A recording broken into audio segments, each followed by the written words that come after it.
여러분 안녕하십니까. 11월 17일 월요일 넘치는 우리 교회 매일 묵상 시작하도록 하겠습니다. 오늘 본 말씀은 학개 1장 1절부터 15절까지 말씀입니다.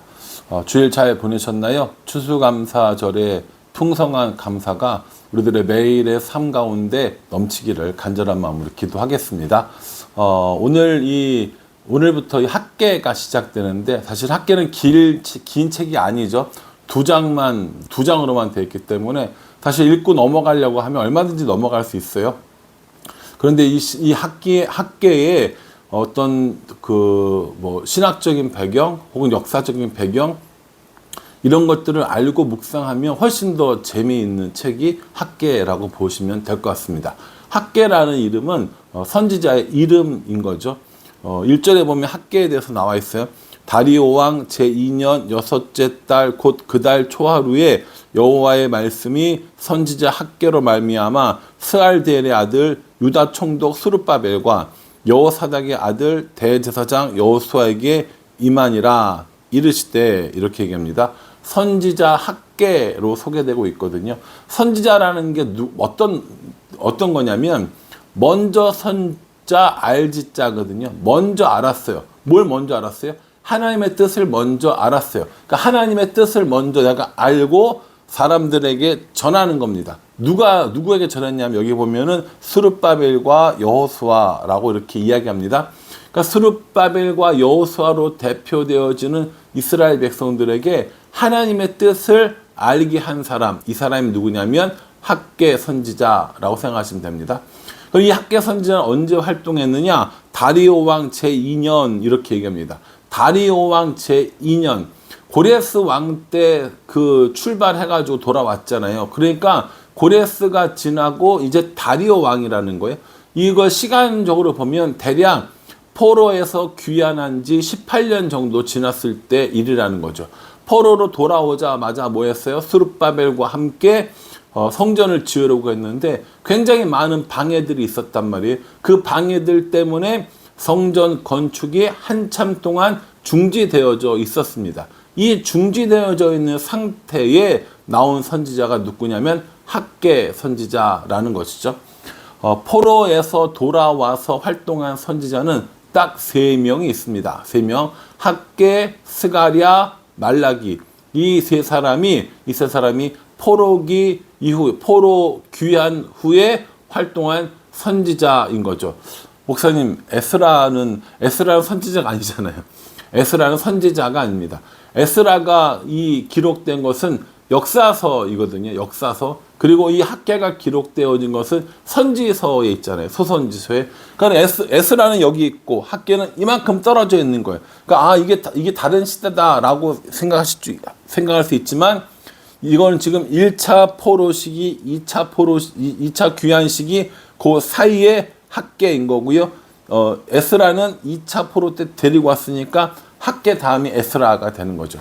순서적으로 보면 그렇다라는 겁니다. 어쨌든 간에요. 포로 귀환 이후에 활동했던 선지자는 학개, 스가랴, 말라기, 이 세 사람이고요. 시기적으로 볼 때 이 학개는 1차 포로 귀환 시대가 지나고 한 18년 정도 성전이 건축되기를 중지되어져 있는 상태라고 생각하시면 될 것 같습니다. 2절에요. 만군의 여호와가 이같이 말하여 이르노라. 이 백성이 말하기를 여호와의 전을 건축할 시기가 이르지 아니하였다 하느니라. 이게 무슨 뜻입니까? 아직 여호와의 전을 건축할 시기가 아니야 라고 이야기하는 거예요. 되게 많은 방해가 있었고 성전이 중지되어진 상태거든요. 성전이 완공되어지지 못했다고요. 처음에는 그 성전을 더 짓고 싶었지만 이제 어떻게 합니까? 오고 가면서 그냥 성전이 멈춰져 있는 걸 보고 그냥 멈춰져 있나 보다. 뭐 그런가 보지. 올해도 지나고 내년도 지나고 언젠가 지어지겠지 라는 생각을 한다라는 것이죠.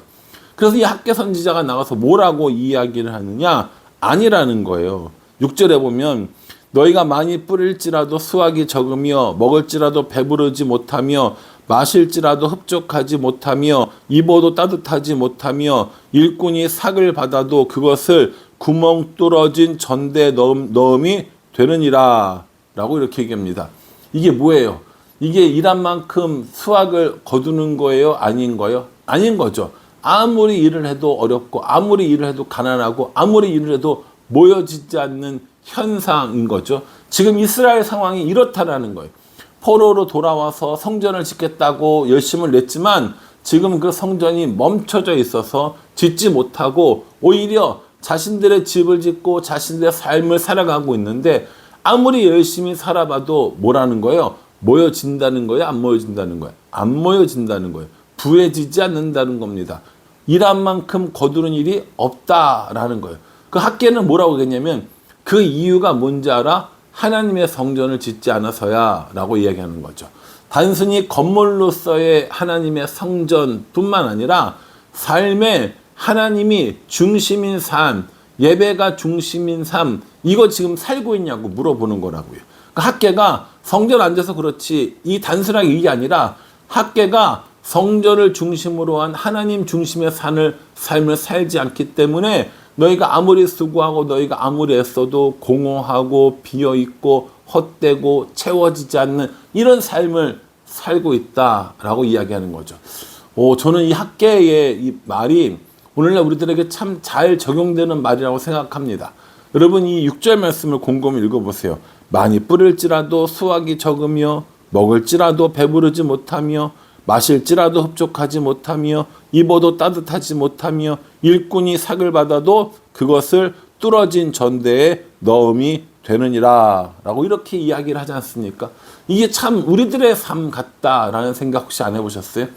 열심히 해요. 우리 열심히 안 하는 사람이 어디 있습니까? 참 열심히 살거든요. 열심히 사는데 뭔가 부족해요.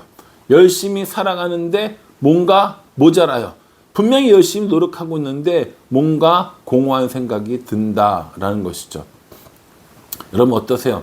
여러분들은 그렇게 생각하십니까? 여러분들도 이와 같다라고 고백할 수 있습니까? 저는 여러분들의 삶이 이렇게 되지 않기를 정말 바랍니다. 그러나 하나님 중심이지 않은 삶, 예배 중심이지 않는 삶, 말씀 중심이지 않는 삶, 그런 사람들이 마음에 느낄 수 있는 일들이 저는 이 말씀과 같다고 생각합니다. 그래서 학계가 이야기하는 거예요. 내가 왜 그런지 알아? 왜 그렇게 먹어도 안 배부른 것 같고 모아도 안 모여주는 것 같잖아? 하나님 성전을 짓지 않아서야, 하나님 중심으로 살지 않아서야 라고 이야기하는 거죠. 그리고요 9절 마지막에 보면 이렇게 얘기합니다. 너희는 각각 자기의 집을 짓기 위하여 빨랐음이라.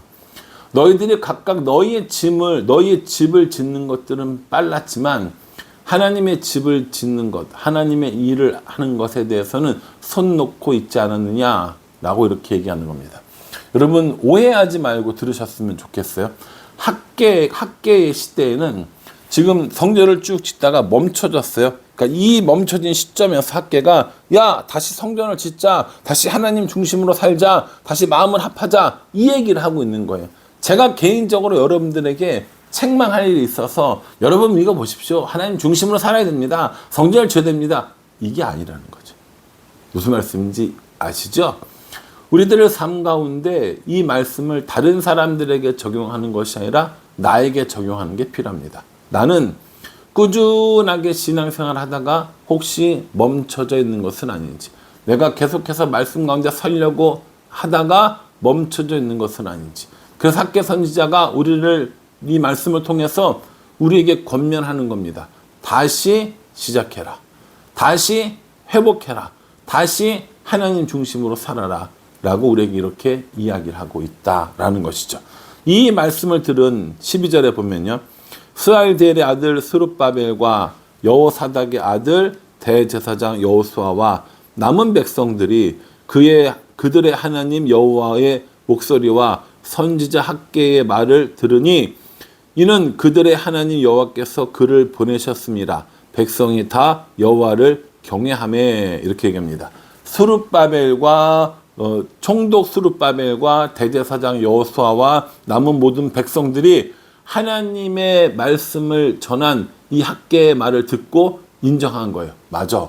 저거 하나님 말씀이야. 저거 맞아. 하나님께서 우리에게 명령하신 거야. 라고 고백한 거죠. 그래서 어떻게 하느냐? 그래서 14절에 여호와께서 스알델의 아들 유다 총독 스룹바벨의 마음과 여호사닥의 아들 대제사장 여호수아의 마음과 남은 모든 백성의 마음을 감동시키심에 그들이 와서 만군의 여호와 그들의 하나님의 전 공사를 하였으니. 이렇게 얘기합니다. 누가 나와요? 총독 스룹바벨이 나오고요, 대제사장 여호수아가 나오고요, 모든 백성들이 나옵니다. 남아있는 모든 백성들이 그들의 마음을 어떻게 했다고요? 감동시키셨어요. 하나님께서 그 마음을 감동시켰습니다. 지도자들로부터 시작을 해서 일반 백성들까지 그 마음을 감동시키셔서 다시 어떻게 합니까? 여호와의 전 공사를 시작하는 것을 볼 수 있습니다. 저는 이런 신앙의 결단, 신앙의 계기를 굉장히 중요하게 생각합니다. 어제나 오늘이나 내일이나 똑같은 그런 삶을 사는 것이 아니라 어제의 말씀, 오늘의 말씀, 내일의 말씀이 다른 그런 것들을 추구한다는 거죠. 어제 내게 주신 말씀에 충실하고 오늘 내게 주신 말씀에 충실하고 또 내일 내게 주신 말씀에 충실한 이러한 삶을 살아가는 것이 굉장히 중요하다는 거죠. 포로로 귀환했어요. 열심 있는 마음으로 성전을 지으려겠습니다. 여러 가지 일들 때문에 성전이 중단됐어요. 그런 가운데 학개가 다시 외치는 겁니다. 여러분, 다시 시작해야 합니다. 다시 지어야 합니다. 하나님 중심으로 살아야 합니다. 라고 이야기할 때 이스라엘 백성들이, 지도자들이 맞습니다. 우리가 그렇게 하겠습니다. 라고 이야기를 하는 거죠. 학개에는 총 4편의 이 하나님의 말씀을 전하는 이야기들이 나옵니다. 오늘 그 첫 번째 이 하나님 말씀을 전하는 건데, 이렇게 학개가 하나님 말씀을 전하니까 이스라엘 사람들이 다시 시작하는 겁니다. 이스라엘 사람들이 다시 회복하는 겁니다. 이스라엘 사람들이 다시 하나님 중심으로 살겠노라고 결단하는 겁니다. 추수감사 주일이 지났어요. 이제 2025년도 몇 주가 안 남았습니다.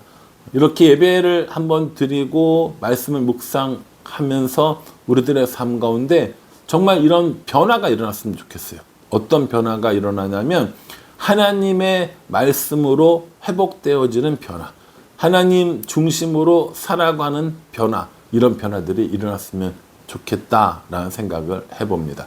여러분들은 어떠세요? 오늘 말씀 묵상하면서 학개가 우리에게 주신 이 말씀이 하나님께서 우리에게 주신 말씀이라고 믿으십니까? 다시 전을 건축하고 다시 내 삶을 건축하고 다시 나의 신앙을 건축하는 일, 이것을 하나님께서 우리에게 명령하셨다는 거예요. 부탁하셨다는 거예요. 다시 성전을 짓자, 다시 신앙을 회복하자, 다시 말씀 읽는 것들을 하자, 다시 묵상하는 일들을 시작하자 라고 말씀해 주시고 계시다는 거죠. 바라기는 오늘 이 말씀 묵상하시면서 학개가 이스라엘 사람들에게 전해주신 이 말씀이 하나님께서 우리에게 전해주신 말씀인 줄 알고 우리의 삶의 중심이 하나님을 모시고 우리들의 신앙을, 우리들의 삶의 성전을 다시 건축하고 잃어버린 신앙, 놓쳤던 신앙, 그 모든 신앙들이 회복되어지는 그런 은혜가 있기를 주님의 이름으로 축복합니다. 기도하겠습니다. 하나님, 오늘 학개의 말씀을 통하여서 하나님께서 우리에게 주시고자 하는 말씀을 다시 생각해 봅니다. 하나님께서 다시 시작하라고, 다시 건축하라고, 다시 회복하라 말씀하셨으니 우리도 우리들 삶 가운데 있는 전을, 우리들 삶 가운데 있는 이 신앙들을, 우리들의 삶 가운데 하나님 중심으로 살아가는 일들을 다시 회복할 수 있도록 도와주시옵소서. 예수님의 이름으로 기도합니다. 아멘. 학개는 짧은 성경이지만 굉장히 강렬한 메시지를 가지고 있습니다. 그러니 이 말씀을 통하여서 다시 하나님을 회복하고 다시 하나님 중심으로 살아가는 우리 모두가 되기를 간절한 마음으로 기도하겠습니다. 감사합니다.